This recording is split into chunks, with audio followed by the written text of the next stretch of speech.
The big global story, the ceasefire between Israel and Iran announced by US President Donald Trump appears to be holding.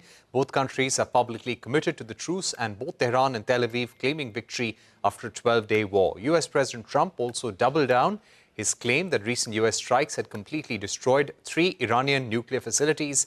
This comes after an initial intelligence assessment by the Pentagon revealed the sites had not been destroyed and Iran's nuclear program has been set back only by a few months. Speaking on the sidelines of the NATO summit in Hague, Trump also described the ceasefire as progressing very well and equated the US strikes in Iran to Hiroshima and Nagasaki, calling it essential to end the war.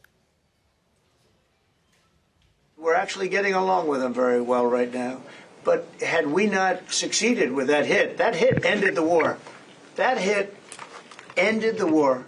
I don't want to use an example of Hiroshima. I don't want to use an example of Nagasaki, but that was essentially the same thing. That ended that war. This ended that with the war. If we didn't take that out, they'd be fighting right now. They fought like hell, and then they said, let's stop. And they're going to build themselves. And I really see it as sticking. I mean, we may do papers on it, Marco. Maybe we're going to do papers. I don't even know if you need them. They're not going to be fighting each other. They've had it. They've had a big fight, like 2 kids in a schoolyard. You know, they fight like hell. You can't stop them. Let them fight for about 2-3 minutes, then it's easy to stop them. Israel's military efforts against Iran's nuclear capabilities, also known as Operation Rising Lion, is now over. That's the word coming in from Israel's ambassador to India, Reuben Azar. I caught up with the Israeli ambassador earlier and began by asking how the ceasefire is being implemented and what are the benchmarks to sustain the deal and make it permanent. It seems that the ceasefire is indeed working so far. We in Israel are going back to normal. People are going to schools, our airports are opening up, and we wish that the ceasefire will hold.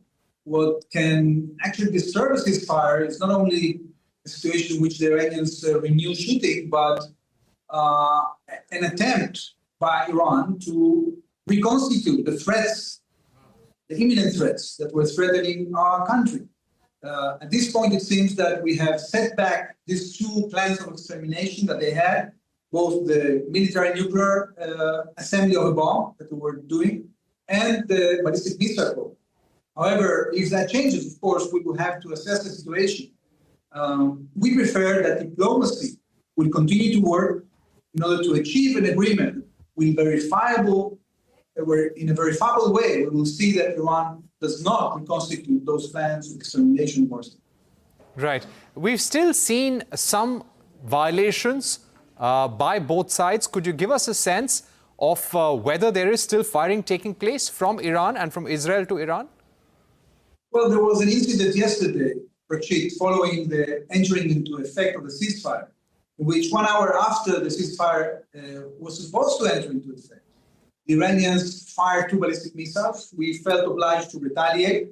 That was a reason for the American president, President Trump, whom we are very thankful for his assistance in brokering this ceasefire. He got concerned. At that point, he called our prime minister and asked our airplanes, our jets, to get back. And we complied. You know, we don't have an interest in derailing the ceasefire. We actually participated and gave our consent to President Trump to broker it for us. So I'm happy that this is over, and now the ceasefire seems to be holding. Right. I would also like to ask you, does this mean now that Operation Rising Lion is now over? And Israel will no longer go after Iran's nuclear facilities because you believe that the nuclear threat has been completely eliminated? Well, it hasn't been completely eliminated. It was decimated. We knew that there is some knowledge that the Iranians have, and there is some fissile material we won't be able to destroy. But what we have destroyed, actually, is very, very essential parts of the program that without them, it is impossible to assemble a nuclear weapon. And I'll just mention a few of them. We have removed the clandestine group that has been building a nuclear device. We've destroyed the conversion site in Isfahan. We have severely damaged the main factory of centrifuges, and the centrifuges in Natanz.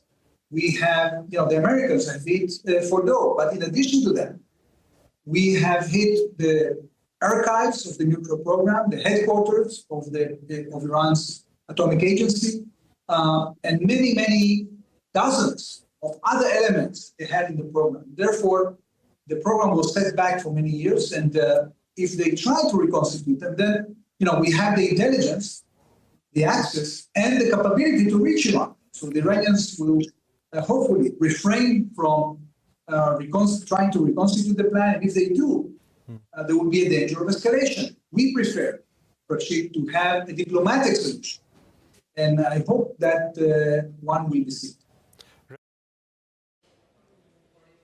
With that, it's a wrap on this edition of News Center. More news and updates continue right here.